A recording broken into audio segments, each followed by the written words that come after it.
नमस्कार मेरे प्रिय छात्रों, आज हम कक्षा 8 विषय हिंदी सेशन 1 में इकाई 6 भरत इसमें हम महाकवि कालिदास द्वारा रचित अभिज्ञान शाकुंतलम के एक भाग का अध्ययन करेंगे।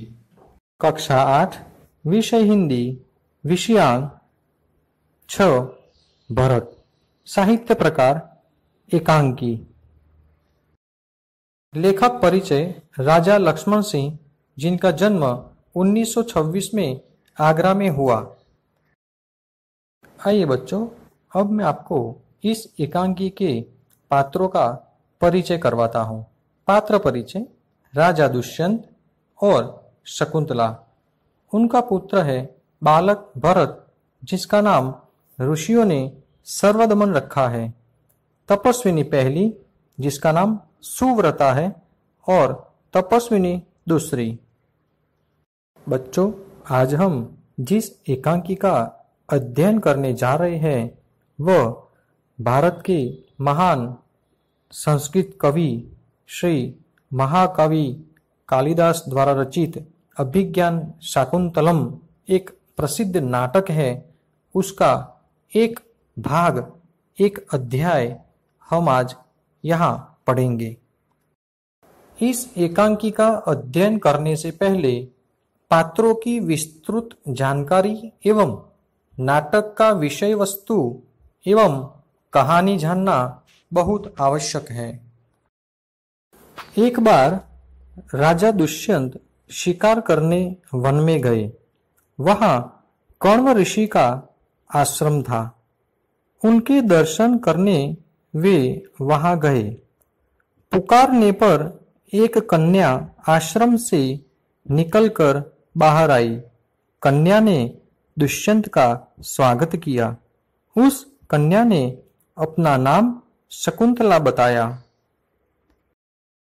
कन्या ने अपना परिचय देते हुए कहा, वह मेनका नामक अप्सरा और विश्वामित्र की पुत्री है। उसकी माता ने जन्म होते ही वन में छोड़ दिया था। शकुंत पक्षी ने रक्षा की, इसलिए उसका नाम शकुंतला पड़ा। वन से कण्व ऋषि अपने आश्रम में ले आए। महाराज दुष्यंत ने मोहित होकर विवाह का प्रस्ताव रखा। दोनों का विवाह होता है। महाराज दुष्यंत ने विवाह के बाद कुछ समय वन में ही व्यतीत किया। वे अपना राजकार्य देखने वापस लौटते हैं और शकुंतला को कण्व ऋषि के आगमन के बाद वापस आकर ले जाने का वादा करते हैं। वे शकुंतला को एक स्वर्ण मुद्रिका देकर जाते हैं। एक दिन आश्रम में दुर्वासा ऋषि पधारे। शकुंतला को उनके आगमन का ज्ञान न हुआ। ऋषि का स्वागत नहीं हुआ।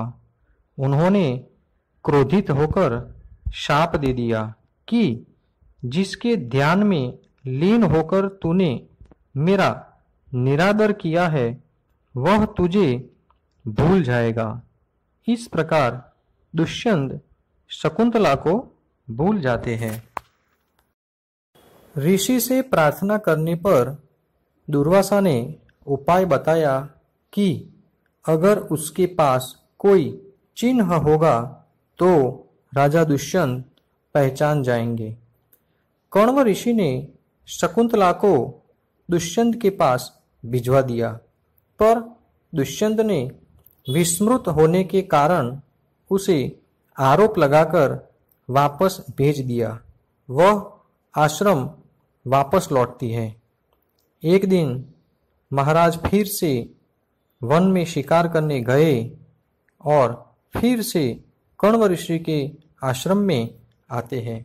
बच्चों, जब हम सेशन 2 में इस एकांकी की शुरुआत करेंगे तब हमारी एकांकी यहाँ से ही शुरू होगी। बच्चों, इस एकांकी में दिए गए कठिन शब्दों के अर्थ को समझते हैं। तपस्विनी, तप करने वाली स्त्री। अचंभा, हैरानी, हठीला, जिद्दी, सर्वदमन, सबका दमन करने वाला। दुष्यंत पुत्र भारत का एक नाम। चक्रवर्ती, सम्राट, ऐसा सम्राट जो समुद्र तक पृथ्वी को जीतने वाला।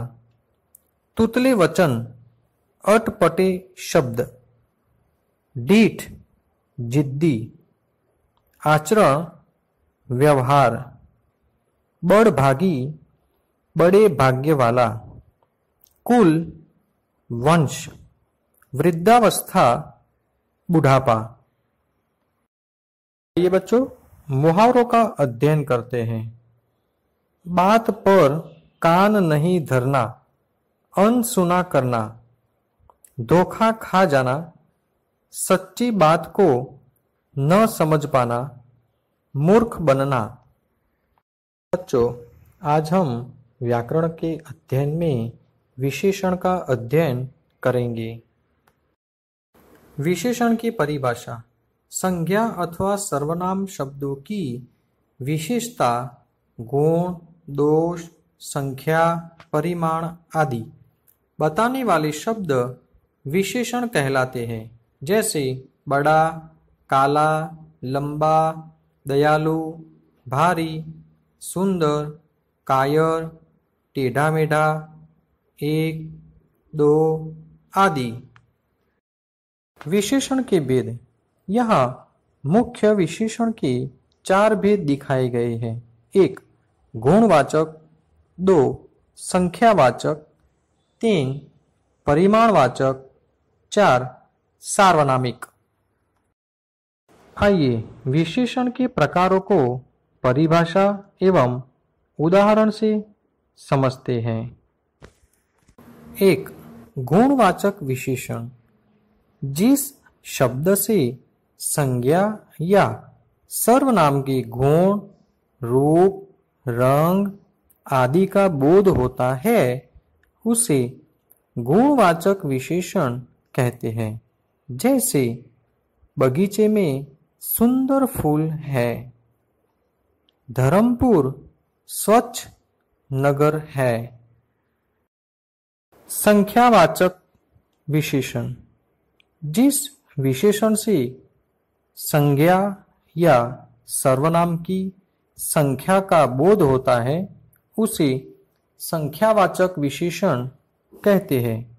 जैसे कक्षा में 40 विद्यार्थी उपस्थित है, दोनों भाइयों में बड़ा प्रेम है, उनकी दूसरी लड़की की शादी है, देश का हर एक बालक वीर है।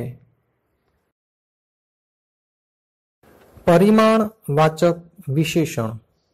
जिस विशेषण से किसी वस्तु की नाप तोल का बोध होता है उसे परिमाण बोधक विशेषण कहते हैं।